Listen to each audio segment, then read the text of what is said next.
नमस्कार। 26 जनवरी 2021 को जो कुछ भी हुआ वो बहुत अनफॉर्चुनेट था, मगर इस पर डिटेल डिस्कशन की जरूरत है।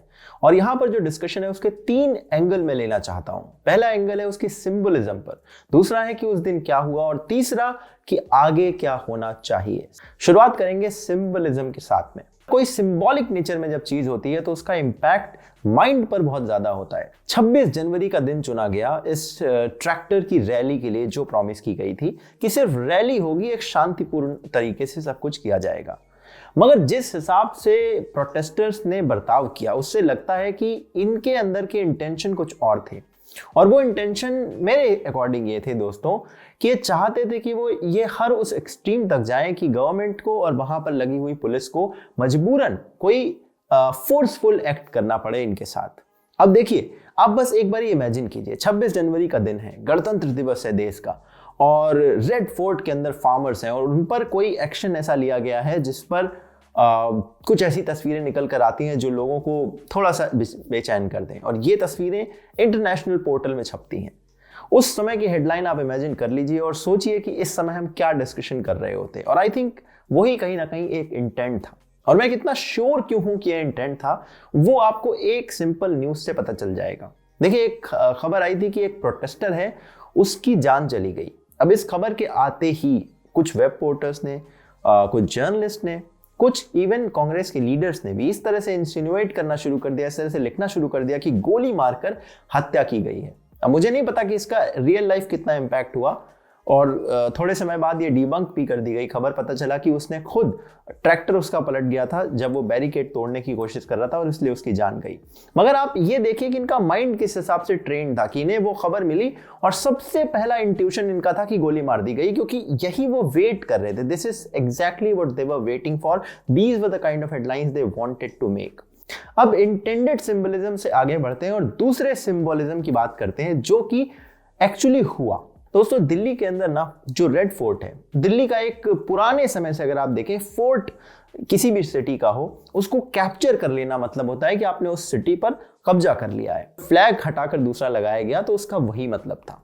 वो फ्लैग एक रिलीजियस फ्लैग था, और इसके पीछे जो कई सारे लोग बात करते हैं कि भले ही वो रिलीजियस फ्लैग था, किसी खालिस्तानी मूवमेंट का फ्लैग नहीं था, मगर कई लोग कहते हैं कि इंटेंशन वही थे। क्योंकि कुछ दिनों पहले एक प्रो खालिस्तानी ऑर्गेनाइजेशन ने, जो कि बैंड आउटफिट है, उसने ये प्रॉमिस करा था कि अगर किसी ने ऐसा करा तो हम उनको पैसे देंगे। और उसके बाद जब ये घटना हुई, इसके बाद भी उन्होंने इस बात की तारीफ करते हुए वीडियोज वगैरह अपलोड करे हैं। तो ये एक दूसरा सिंबोलिज्म था, एक दूसरा सिंबॉलिक नेचर था।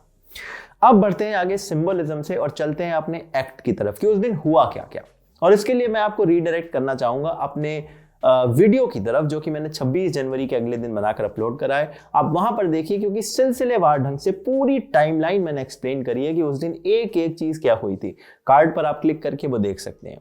एक और वीडियो यहां पर मैं सजेस्ट करूंगा जो मैंने 25 तारीख को अपलोड करा था, क्योंकि हमने अभी ये सिंबोलिज्म की बात करी है। मैंने 25 तारीख को 6 सिंबल्स, 6 ऐसे इंडिकेटर्स मिक्स मैच करे थे from the anti CAA protest to this protest. और मैंने बताया था कि कैसे वहां पर, जैसे ट्रंप के आने पर जब एक बड़ा इवेंट था, इतना कुछ हुआ, वैसे ही यहां पर भी एक बड़ा इवेंट है 26 जनवरी को, और कुछ हो सकता है। अनफॉर्चुनेटली वो हुआ। उस वीडियो का भी लिंक आपको कार्ड में मिल जाएगा, आप जरूर देखिएगा। अब बढ़ते हैं इस वीडियो के सबसे इंपॉर्टेंट सेगमेंट की तरफ, and that is what next. यहां पर कई सारे पॉइंटर्स हैं, मेरे एक एक करके बात करते हैं। पहला जो बहुत इंपॉर्टेंट है, और कई सारे लोग एक गलती कर रहे हैं जो मैं पॉइंट आउट करूंगा, वो गलती ये है कि सिर्फ एक इंसिडेंट की वजह से, कुछ लोगों की एक हमले की वजह से जो रेड फोर्ट पर हुआ, लोग पूरे के पूरे सिख समुदाय को एंटेगनाइज कर रहे हैं। मुझे ऐसा लगता है इससे बड़ी बेवकूफ़ी का काम कोई और नहीं हो सकता। अगर हम आइडियली देखें तो शायद 26 जनवरी के दिन हम सिपाही गुरतेज सिंह के बारे में बात कर रहे होते। 23 साल का वो लड़का जिसने गलवान घाटी में चीन के सैनिकों को मार गिराया और उसके बाद उसे मरणोपरांत वीर चक्र मिला। तो अगर हम उस लहजे से देखें तो हमें तो सिख समुदाय के बारे में थैंकफुल होना चाहिए था। यहीं पर एक बड़ा डिमार्केशन में ड्रॉ करना चाहता हूं। देखिए, आप जब किसी पूरी की पूरी कम्युनिटी को एंटेगनाइज करने लगते हैं, उन्हें दुश्मन बताने लगते हैं कुछ लोगों के एक्ट की वजह से, उसका सीधा सा कारण है कि आप कुछ लोगों के एक्ट की वजह से पूरी कम्युनिटी को एक अलग स्टेटस भी देने के लिए तैयार हो जाते हैं। आप सोचते हैं कि सारे लोग या तो इस कम्युनिटी के अच्छे हैं, बहुत भले हैं क्योंकि कुछ लोगों ने अच्छा किया, और फिर जहां कोई भी कुछ लोग बुरा करते हैं, आप तुरंत पूरी कम्युनिटी को वैसे ही कलर कर देते हैं। इस चीज से बचने का सबसे अच्छा तरीका है कि आप पूरी कम्युनिटी को ना ही अच्छी लाइट में पेंट करें, ना ही बुरी लाइट में। इंडिविजुअल इंसान होते हैं, उनके एक्ट्स होते हैं और उनको आप उसी तरह से जज करें। और किसी भी कम्युनिटी का वो इंसान हो, कुछ लोगों के एक्ट से पूरी कम्युनिटी को आप देखना बंद कर दें।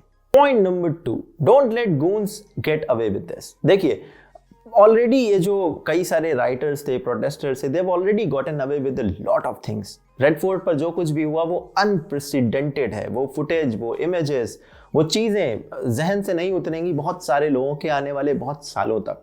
और दे have already gotten away with a lot of things, but now I don't think they should be getting away with any of this at all. जितने भी लोग, जितने भी लीडर्स जिन्होंने इस मार्च की परमिशन ली थी, जितने भी लोग उन्हें लीड कर रहे थे, जितने भी लोग वहाँ इन्वॉल्व थे, एक एक इंसान को चुन चुन कर उनकी अकाउंटेबिलिटी तय करनी चाहिए और उन्हें उसी प्रोपोर्शन में सजा मिलनी बेहद ज़रूरी है। I can not underline this fact कि ये कितना ज़रूरी है, क्योंकि अगर ये नहीं होता है तो आने वाली जनरेशन्स में, आने वाले सालों में ये एक नॉर्म बन जाएगा और जो किसी भी सरकार के लिए संभालना बहुत मुश्किल हो जाएगा।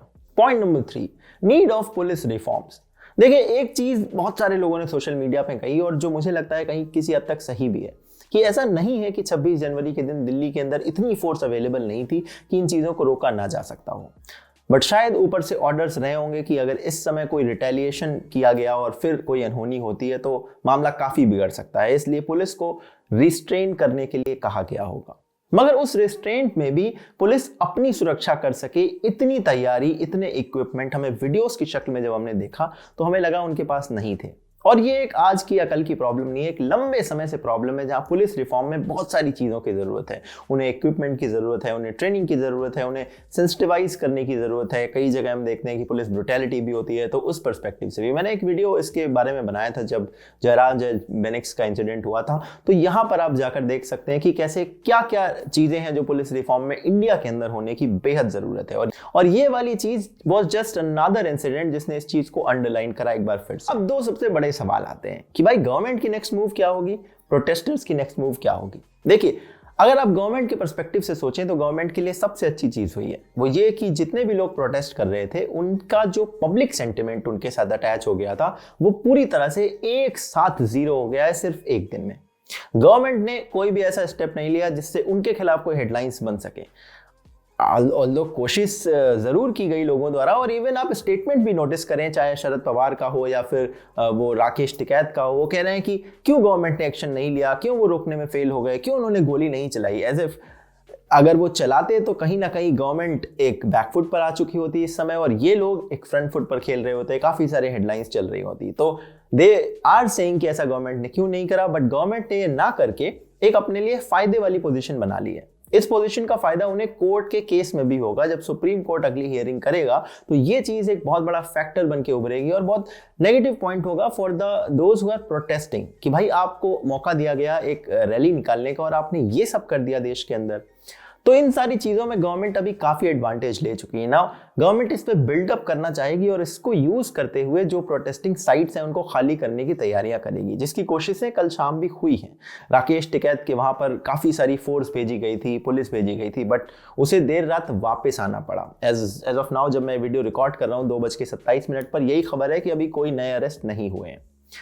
और इसी से मैं चलता हूँ अगले पॉइंट की तरफ कि भाई प्रोटेस्टर्स का नेक्स्ट मूव क्या होगा। और वो नेक्स्ट मूव बड़ा इंटरेस्टिंग है। देखिए इस समय जो प्रोटेस्टर्स हैं उनकी सारी जो पब्लिक सेंटिमेंट है वो छिन चुका है।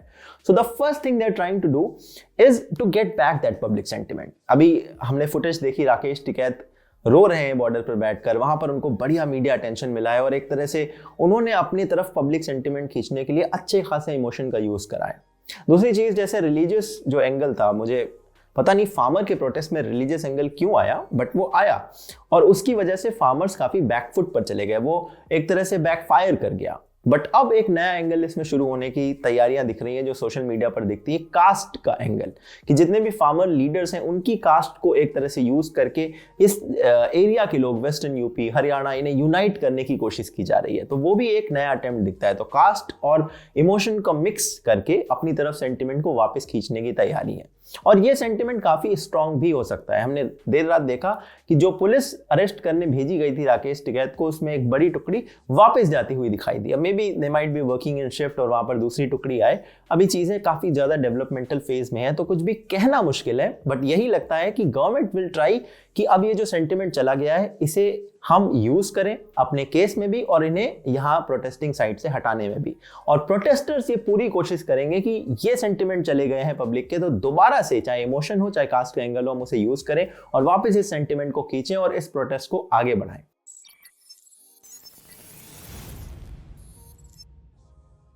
अब आपके हिसाब से आपको क्या लगता है कि कौन सक्सेसफुल होगा इसमें, कौन फेल होगा? क्या गवर्नमेंट अकाउंटेबिलिटी तय कर पाएगी हर एक प्रोटेस्टर की, हर एक लीडर की, और क्या उन्हें उसी प्रोपोर्शन में सजा मिलेगी? जब सुप्रीम कोर्ट में केस सुना जाएगा तो उनका क्या रवैया होगा, क्या रिएक्शन होगा, कंसिडरिंग ऑल दीज थिंग्स जो कि हुआ है? तो आपको जो भी लगता है let me know in the comment section down below.